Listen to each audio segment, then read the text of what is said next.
Good evening. 47 cameras and counting.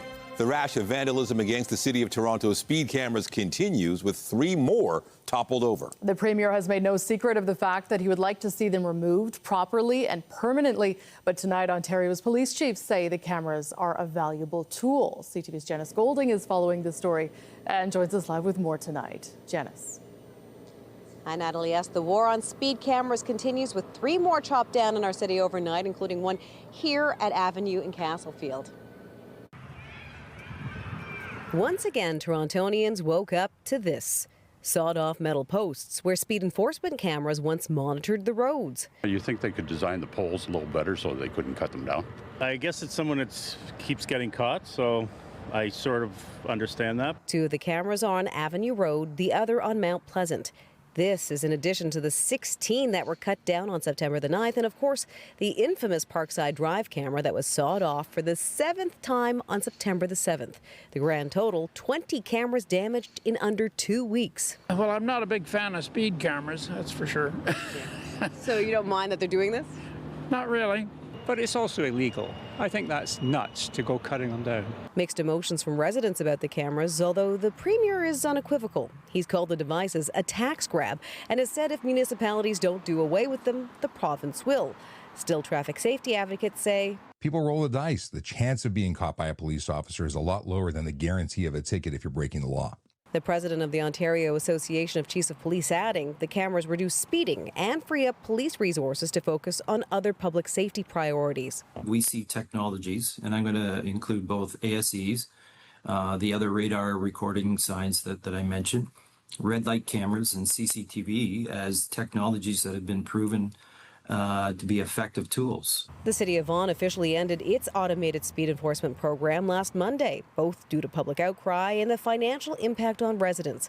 But Toronto shows no sign of following suit. We're working with the private company to look at different ways of installation, and we are asking the chief to step up on his enforcement and catch these criminals. Many saying they understand why the city installed the devices. I can see that people are frustrated. I've been caught once, but it had the good effect of slowing me down. It's not a bad idea to have speed cameras around, for sure, especially around schools. In total, 47 speed cameras have been damaged in Toronto this year, and there's no sign the pace of the vandals is slowing down. The speed cameras generated about $40 million in fines for the city last year, and so far we're told that they've made more than $45 million. Reporting live, I'm Janice Golding. Now back to Nathan. Thank you, Janice. And as Janice noted, the Premier has been a vocal critic of speed cameras, and he was speaking at an unrelated event today, suggesting cities look at other ways to slow drivers down. Stay tuned. Next week, I'm going to show you. I spent 4 years in Toronto, my brother, slowing traffic. I can bring it to a halt. I can bring it below the speed limit. I can bring it to the speed limit. But they don't want to do that. They would rather get money off people, not warn the people that are driving through their community that there's a speed trap there. So if they really want to slow people down, I will show them how to slow people down. They know how to do it. They just don't want to do it. So going through school zones, 100%. We'll have the flashing lights. We'll have the signs. We can have turnabouts. We can have speed bumps. There's a million different ways to slow people down if that's truly what they want to do. You might be wondering why the Premier is holding ice cream during his remarks. He was speaking outside a Chapman's facility in Markdale, announcing $27 million in provincial support to help the company expand operations there. Also tonight, barred for dropping controversial bars. Irish rap group Kneecap is denied entry into Canada for its alleged support of terrorist organizations. That story just ahead. But first, a look at the forecast. Temperatures have gone down a touch. There's a shot of the city. Still a bit of some sunshine out there and a few clouds. Comfortable. Some might even prefer these conditions this time of year. We do take a slight dip in temperatures tomorrow, but then the late summer warm air returns to finish off the weekend. Lindsay Morrison is here with a look at the current conditions in the sun. You can see it's setting now. Yeah, it is, Nathan. 7:19 p.m. is our sunset time officially, and this is officially the last weekend of summer. So perhaps it's nice that it's going to feel like the season by the end of it. Today, yeah, it was noticeably cooler compared to yesterday when we climbed to 30 degrees. We're at 20 degrees right now. We're tapping into a bit of a northerly wind. Not much going on the satellite and radar. It's been a beautiful day filled with sunshine. Through the overnight hours tonight, we dropped to a low near 10 degrees. That's a little bit cooler than we've been. It's going to be even cooler for areas north and east of the city, where there's also the risk of frost tonight. Not so much a concern for us here in the GTA, but yes, tomorrow will be a little cooler than normal. We're going to take a detailed look at your weekend forecast coming up. For now, Nathan, I'll send it back to you. Thank you, Lindsay. Police are asking for the public's help as they search for a suspect in a stabbing last night. They're looking for this man, 30-year-old Nicholas Benjamin. Police were called to a home near Bathurst and Finch at around 9, and they allege he physically assaulted someone there and then stabbed a second person when they tried to intervene. A man and woman suffered non-life-threatening injuries. If you see him, please call police immediately, as he is considered armed and dangerous. North of the city, police are working to track down a suspect caught on camera setting an SUV on fire. York police shared this video from around 7 a.m. Wednesday near Forest Heights Boulevard and Highway 27. An individual can be seen pouring liquid on a dark-colored SUV before igniting it. The suspect then fired several rounds at the SUV before leaving the area in a stolen gray Honda Civic. Police have released an image of the man they are searching for. They are asking any witnesses or anyone with information to contact them. Also in York Region, 2 suspects are in custody after a shooting in Markham earlier this year. Police shared this video from January 21st outside a home near Lee Avenue and Noble Street. A man wearing a hard hat and a high-visibility vest can be seen firing a gun before running away. A woman was left with non-life-threatening injuries. Investigators have arrested 35-year-old Chow Chen and 42-year-old Zhao Yi. They face charges including attempted murder and conspiracy to commit murder. Turning to Durham Region now, where police have disrupted an auto theft trafficking ring dubbed Project Egypt. The investigation has resulted in several arrests and over 100 charges. CTV's Sean Leathong has more. The crackdown on car thefts in Durham Region has led to 5 more arrests and exposing what police allege is an interprovincial crime network. They had been coming into Ontario to commit these auto thefts. The 5 men arrested all live in Quebec, but police say they've been traveling to Ontario for the purpose of stealing vehicles and moving them out of province. More than likely, these vehicles were not driven all the way back to Quebec, but they would have figured out a method to transport these vehicles discreetly back to Quebec. According to Durham Regional Police, Project Egypt began last June with police tracing the movements of these alleged car thieves, leading to a search conducted in Mississauga on Wednesday, which led to the 5 arrests. As a result of that investigation, 25 stolen vehicles that were re-VINed were identified and 8 stolen vehicles were recovered. Charged are Shaina Faustine, age 32, Jean-Junior Goriel, age 24, Kyle Kane, age 22, Dylan Chimasoro, age 19, and Joshua Jean-Louis, age 24. They face over 100 charges, including conspiracy to commit an indictable offense, theft of motor vehicle, traffic in property obtained by crime, possession of property obtained by crime, and also 2 of them face a fail to comply with release order and fail to comply with probation order. And while the results of Project Egypt were significant, police say there is the possibility that these 5 are working for a larger criminal organization. More than likely that all these organized crime groups are linked and they have multiple employees working for them. Police say most, if not all, of the vehicles stolen were destined to be shipped overseas. Durham Regional Police say Project Egypt was part of a larger project, Attire, focusing on car thefts since 2023. To date, the project has accounted for more than 80 suspect arrests and nearly 400 charges. Sean Leathong, CTV News. Also today, Halton Regional Police shared the results of their own investigation into an alleged car theft network operating in the GTA titled Project Credit. Police believe the group would identify high-end vehicles and arrange test drives to make copies of the key fobs for the targeted cars. They would then be stolen and shipped overseas or stripped for parts in a chop shop. Police say they uncovered that site in Grimsby, and 4 suspects now face nearly 40 charges. And take a look at this. Minor injuries were reported after a driver crashed into a townhouse in Scarborough this morning. It happened around 9:15 near Warden and St. Clair. The garage door was badly damaged, along with some of the surrounding bricks.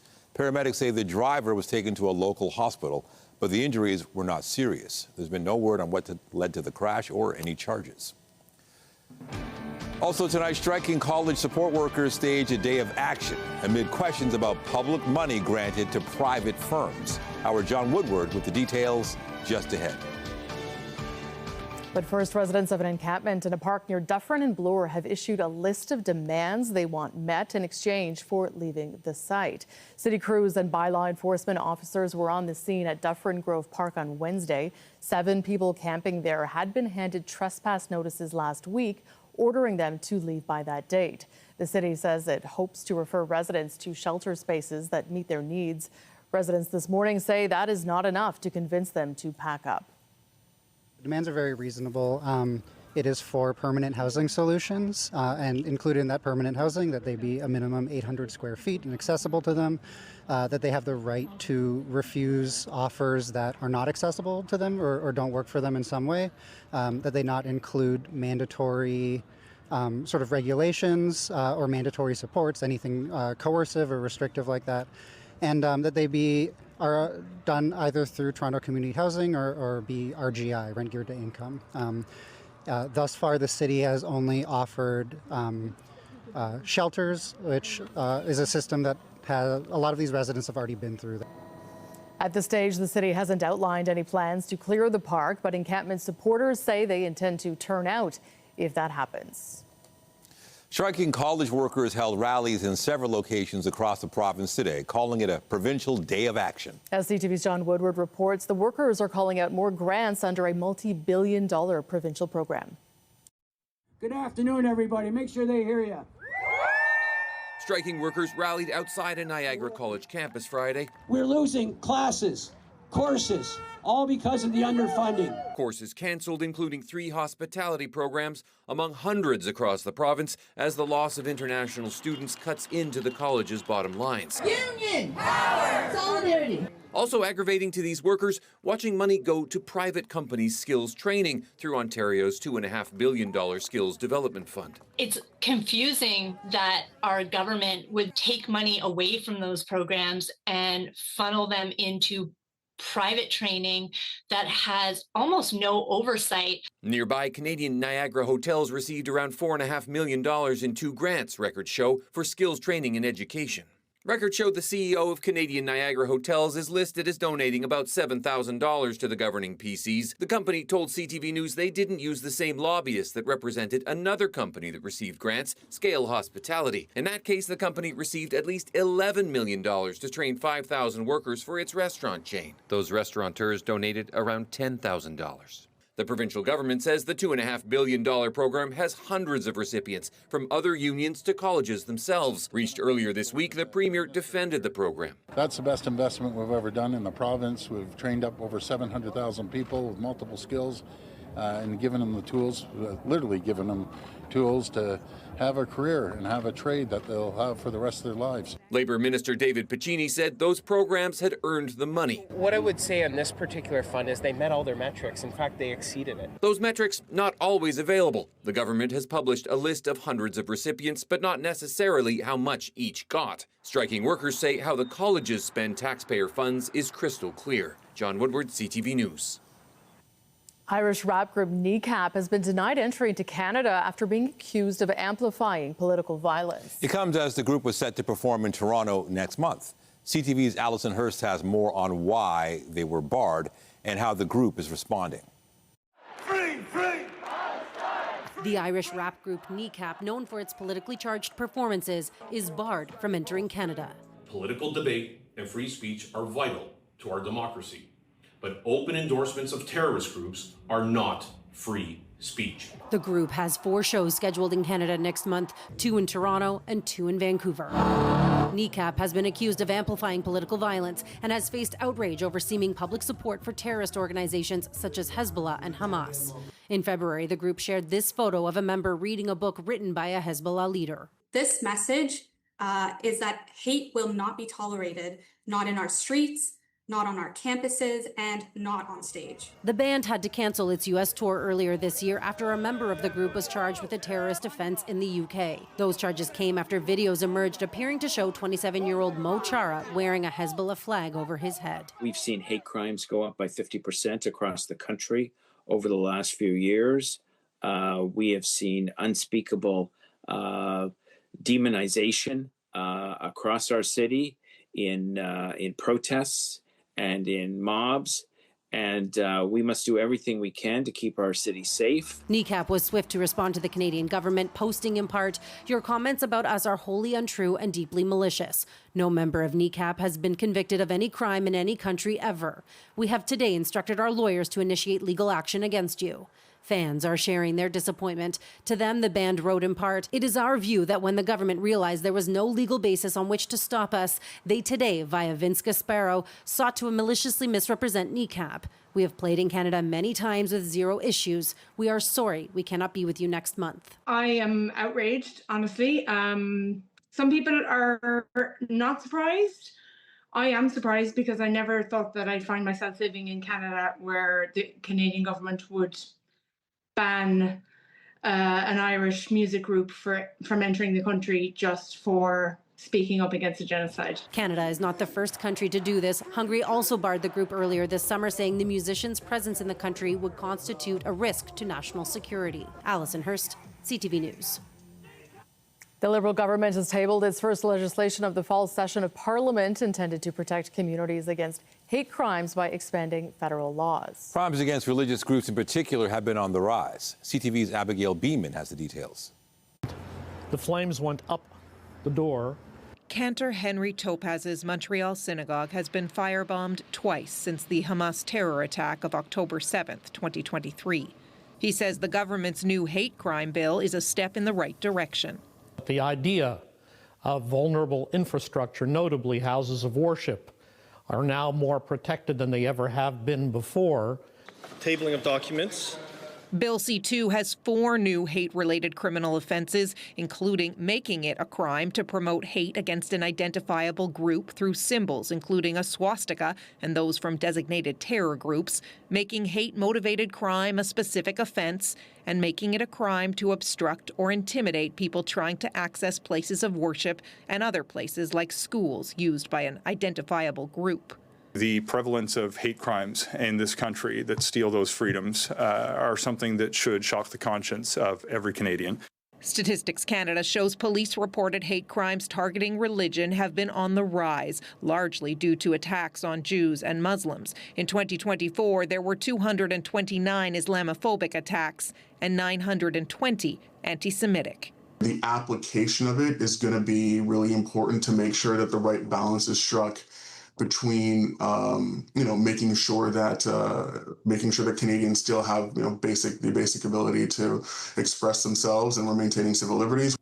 The Justice Minister says that balance was top of mind when crafting the new bill. It's not clear yet what support this minority government may get from other parties as this bill moves its way through the House.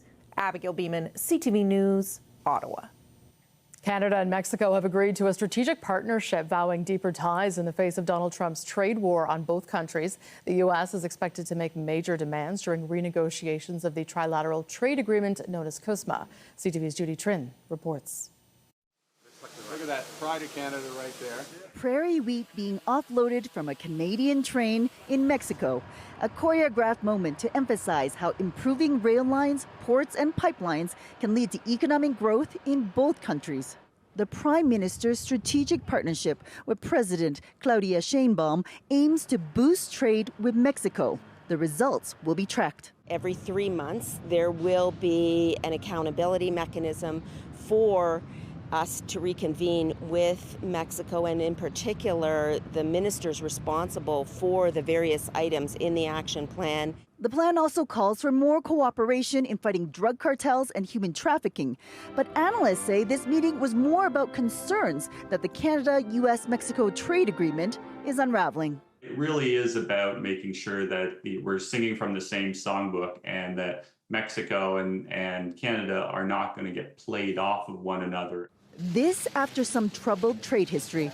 During the first Trump administration, Mexico signed a side deal that threatened a North American agreement. But these two leaders say they're committed to negotiating a continental agreement. CUSMA, USMCA, is strength together. It's strength of the three countries together. Now, after the U.S. launched public consultations, Canada is doing the same. Formally, the beginning of the Canadian consultative process with Canadian industry, businesses, workers. In the meantime, LeBlanc will be visiting Washington in the next few weeks to continue trade talks. He'll also be leading a trade mission to Mexico in the near future. All this as CUSMA is set to expire in June 2026. Judy Trin, CTV News, Mexico City. Meanwhile, Mark Carney will not give a major foreign policy speech at the United Nations next week, as expected. He was originally scheduled to speak to the General Assembly on September 27th. The Prime Minister's office says there will be an explanation for the change soon. Foreign Affairs Minister Anita Anand will instead address the Assembly on the 29th. Canada will formally recognize Palestinian statehood at the UN with conditions. Carney will participate in events about Ukraine, Haiti, the Middle East, and funding for climate adaptation. Overseas, Estonia will start consultations with its NATO allies after Russian fighter jets violated its airspace today. 3 aircraft spent 12 minutes over the Baltic country in what the government described as an unprecedented brazen incursion. Italian Air Force jets in the region, as part of a NATO policing mission, responded to the incident. Estonia summoned a Russian diplomat in protest. It was the 4th time Moscow has violated Estonian airspace this year. Other alliance countries have reported similar incursions. Just over a week ago, NATO planes downed Russian drones over Poland. The towers of one of the world's most famous landmarks reopened today after years of reconstruction. The opening of the towers marks the final stage in the restoration of the Notre Dame Cathedral in Paris. Much of it was destroyed by fire 6 years ago. The tour now features new spaces, such as close-up access to the bells. Notre Dame's reconstruction was defined by extraordinary craftsmanship and nearly $1 billion in global donations. Still to come this hour, 2 pups, 1 walk, and a whole lot of laughs. An Oshawa man double dog dares you not to smile at his spectacle of a stroll. And I'm Pat Foran. Coming up on Consumer Alert, a flooring store in Durham Region has closed its doors, leaving customers without tens of thousands of dollars in flooring they already paid for. Can they get their money back? We speak with a bankruptcy expert. That story is just ahead. So this weekend we'll start off feeling a little fresh, and by the end of it we could be dealing with some wet weather. Overall, though, it's a great looking weekend to head to the cottage or a campground. A reminder that fall officially arrives just after 2 p.m. on Monday, but I must say it's going to feel a little more like summer that day. We'll talk about that and the rest of your 7-day forecast coming up. And stay with us. We've got another full night of great shows for you right here on CTV. When you see it happen, send it to CTV News. Text 10400 from your screen to ours. Text 10400. Some Canadian businesses have been feeling the effects of higher interest rates, inflation, and trade tensions with the U.S. A licensed insolvency trustee tells CTV News he's seeing more companies facing difficulties and having to declare bankruptcy.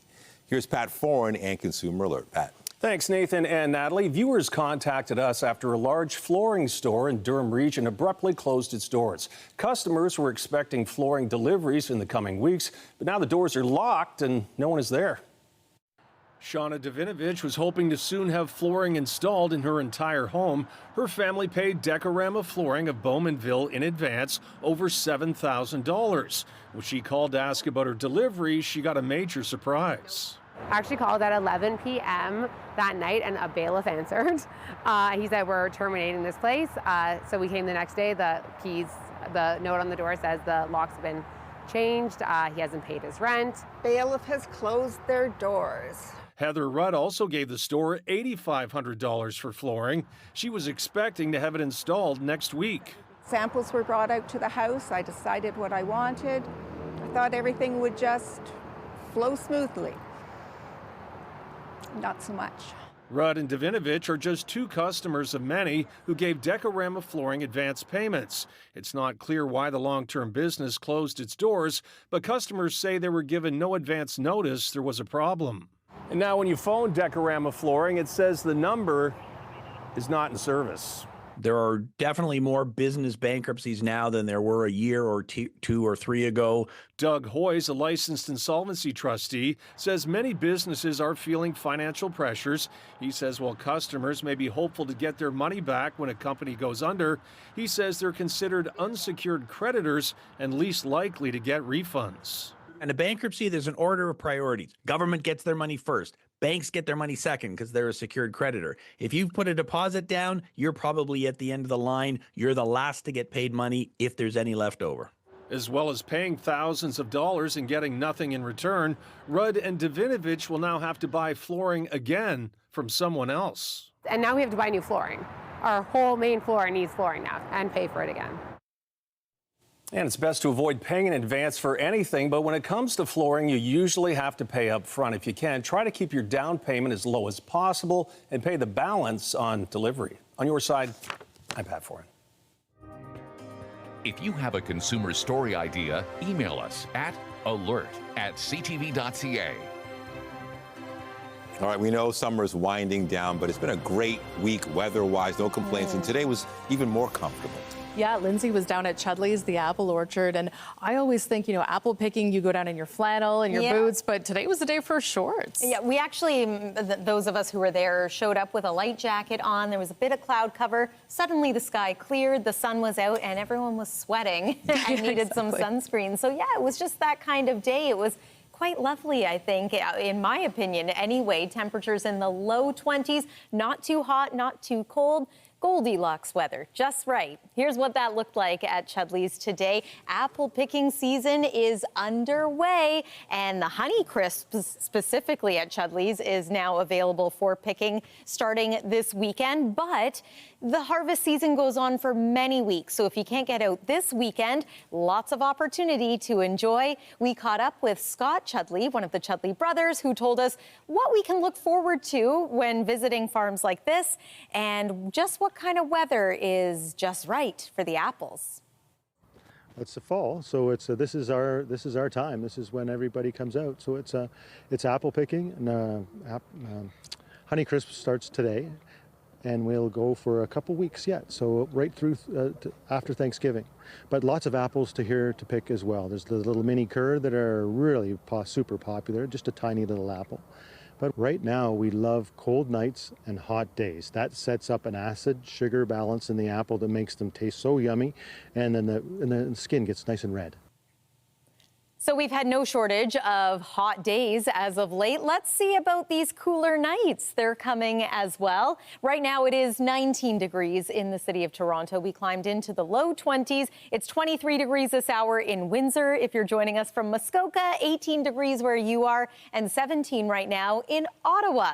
A little bit cooler today in northern parts of Ontario, where it was also a pretty hot week at times. It's Friday night. If you're heading out to a patio this evening, I suggest maybe bringing a light sweater or a light jacket, because once the sun sets tonight, it will be about 7:19 p.m. You'll notice a bit of a cool down. So teen temperatures through the evening hours, but clear skies and calm winds. All of those are ingredients for frost. Not so much a concern around the GTA. We're forecasting an overnight low of 10 degrees in Toronto, but look at Peterborough, 2 degrees. Check out Bancroft, -1. Yeah, it's that time of year already. There is a frost advisory in place for this part of eastern Ontario, sections of the north as well. Frost a possibility. It will feel fresh here in the GTA early tomorrow morning. So if you're going out for a run, maybe you have an early tea time, you might consider that light jacket once again. And then in the afternoon, temperatures are going to be in the low 20s for some, in the teens, though, for many, especially around the Golden Horseshoe. 19 degrees is what we're forecasting in Toronto. That's just a hair below seasonal. The average temperature this time of year is about 20 degrees. So we've had lots of sunshine after that cloud cover burned off in the morning. For the most part, high pressure will be the story for this weekend, and that means an absence of active weather along with mainly sunny skies. But we have to talk about this disturbance stateside and moving into northwestern Ontario. As the weekend progresses, we will see mostly sunny skies on Saturday, followed by an increase in cloud cover at times on Sunday. The winds change direction, so we'll tap into a southerly flow. That increases the warmth and the humidity. It also brings us some moisture. So we're looking at some wet weather late evening, Sunday and overnight into Monday. Might be a little unsettled through the day on Monday as well, but temperature-wise, it's still going to be on the warm side. So highs of 25 degrees for both Sunday and Monday. It's going to feel like 28 at the height of the day on Sunday. We officially welcome fall on Monday afternoon, but yeah, I think that feels a little more like summer. And then we are nice and seasonal with calm weather conditions right through the middle to end of next week. That's the weather for now. Natalie, over to you. Thanks, Lindsay. Still to come tonight, Swifties get set for a big screen bash. Superstar Taylor Swift reveals plans for her next big drop that will play out in thousands of theaters. We have the details of her next era just ahead.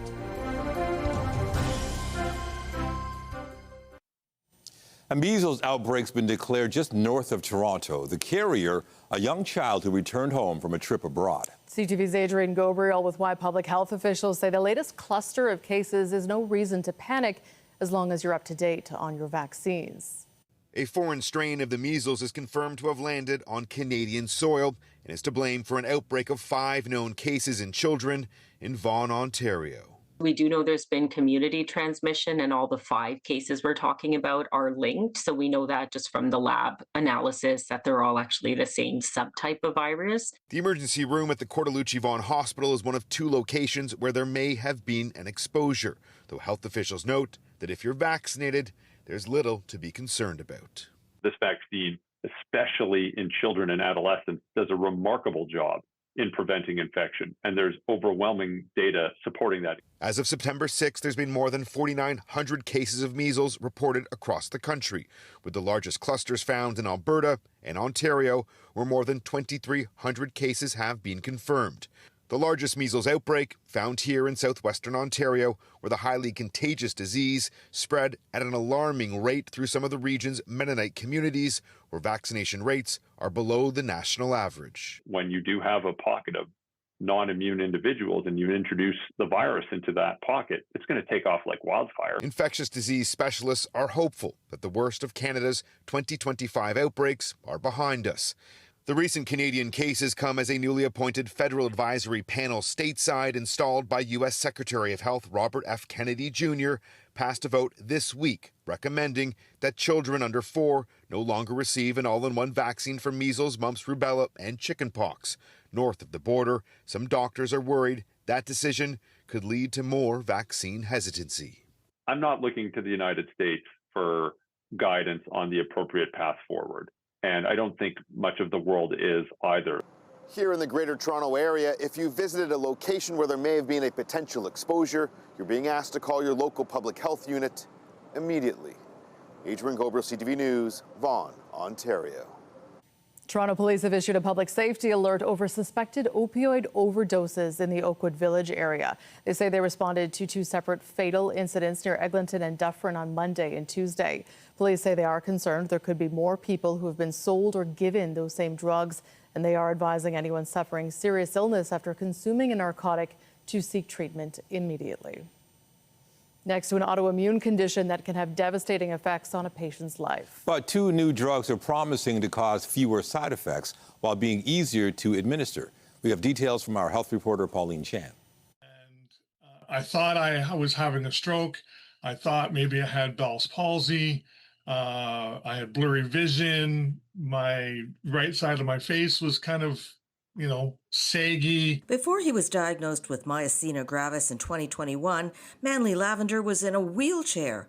But treatments, especially his 7th and latest medication, have brought him back to mobility and a zest for life. I was able to cut my grass. I was able to walk my dog. And while his current treatment is working well, he hails the approval of 2 new medications in Canada. the door is being cracked open. Before there were any treatments for this many years ago, it was a fatal condition. The new treatments are called Zilbrysq, the first self-administered daily injection for generalized myasthenia gravis, or GMG, and Restigo, a subcutaneous injection given weekly at a clinic. Zilbrysq is what's known as a complement inhibitor, and the Restigo is what's known as an FC receptor inhibitor.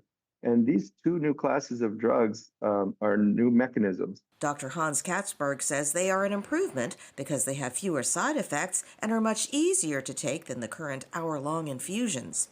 Humera Osman of Muscular Dystrophy Canada, which is the umbrella group that covers GMG, says in the past, medications could take 12 to 18 months to show any effects. Now, the effect has been observed much earlier. So you're really able to tell if you are responding well to treatment. Many people don't have the resources and the time and the wherewithal to travel into a big center like Toronto and Ottawa and London, so they settle. But he hopes being able to take your medications at home will mean more patients can get the best therapies available. Pauline Chan, CTV News. After the success of her Eras Tour movie, Taylor Swift is making her return to the big screen. The pop star revealed last month that her album, The Life of a Showgirl, is on the way. It will be her 12th studio album and will include 12 tracks, including a duet with Sabrina Carpenter. Today, Swift announced she'll mark the October 3rd debut with a special cinematic release party.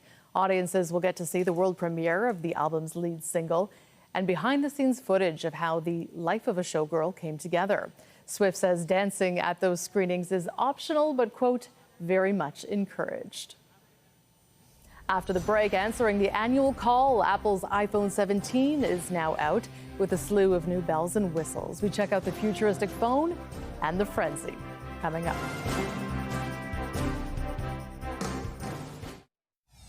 We see technologies, and I'm going to include both ASEs, the other radar recording signs that I mentioned, red light cameras and CCTV as technologies that have been proven to be effective tools. Updating our top stories now after another 3 traffic cameras were toppled in Toronto. The head of Ontario's Association of Police Chiefs says the devices are a helpful tool for slowing down speeders. The Premier has said he wants cities to get rid of the speed cameras. Here in Toronto, 47 cameras have been vandalized this year. Political debate and free speech are vital to our democracy, but open endorsements of terrorist groups are not free speech. Ahead of 4 scheduled concerts in Canada, including 2 in Toronto, an Irish rap group has been barred from entering this country. The group is called Kneecap, and they've been accused of amplifying political violence and publicly supporting terrorist organizations such as Hezbollah and Hamas.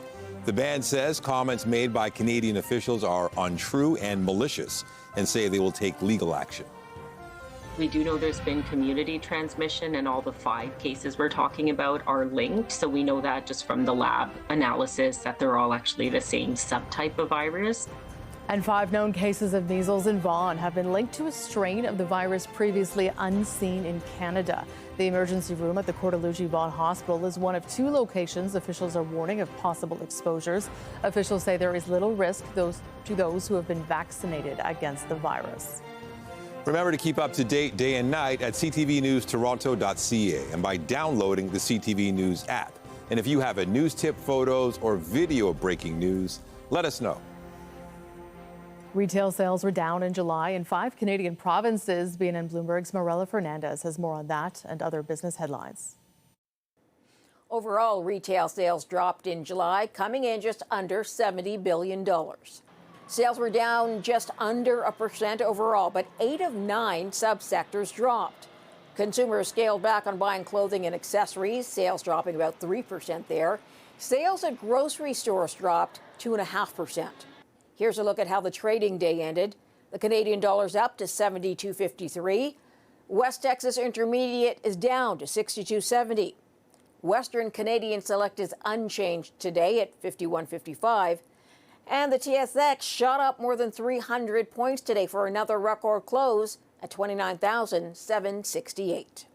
Those are your business headlines. I'm Marella Fernandez. The Business Report is brought to you by Canadian Western Bank, the bank built for business. Apple fans were lined up outside stores around the world today as the newest iPhone models officially went on sale. Today I came at about midnight, so about 8-9 hour wait. At this point I'm kind of used to it because this is my third consecutive year doing so. Products up for grabs included several versions of the new iPhone 17 and the iPhone Air. Apple CEO Tim Cook welcomed customers as sales kicked off at the company's flagship store in New York. Tech publication The Information reports Apple has asked suppliers to boost production in the wake of strong pre-orders of the new phone models. Apple, though, didn't comment. In sports, the Toronto Blue Jays look to get closer to an American League East title when they start a series in Kansas City tonight. Carson Williams gets into one, hits it a long way to left and way out of here. The Jays have a 3-game lead in the AL East after yesterday's loss to Tampa Bay. Toronto's magic number to clinch a playoff berth remains at 3. Max Scherzer gets the start for the Jays tonight against the Royals. A huge victory today for Canada's women's rugby team. Can you believe it? Canada 34, New Zealand 19. Canada are going to the gold medal Rugby World Cup final. The number 2 ranked team, Canada, held off a late rally by defending champs New Zealand to make the final of the Women's Rugby World Cup. That will take place next Saturday in London. They'll play the winner of tomorrow's semifinal between England and France. It's the first time Canada has made the final since 2014. There are some transit disruptions to keep in mind as we head into the weekend. GO trains on the Lakeshore East Line will only be running between Union and Pickering to allow for track work. The change affects trips departing after midnight tonight and then through all of Saturday and Sunday. Shuttle buses will run instead and regular service will resume in time for Monday's commute. And here in the city, TTC riders will have to navigate a major subway closure in the West End. There won't be any service on Line 2 tomorrow between Kipling and Keele stations. It's so that signal work can get done, but shuttle buses will be operating. Runnymede and High Park stations will also be closed all weekend.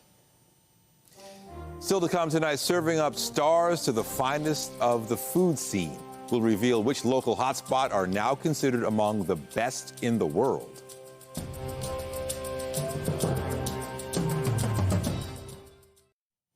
It was a big night for foodies in the GTA as some of the top restaurants were honored internationally. The Michelin Guide announced its 2025 selections, recognizing the best places to dine in Toronto and the surrounding area.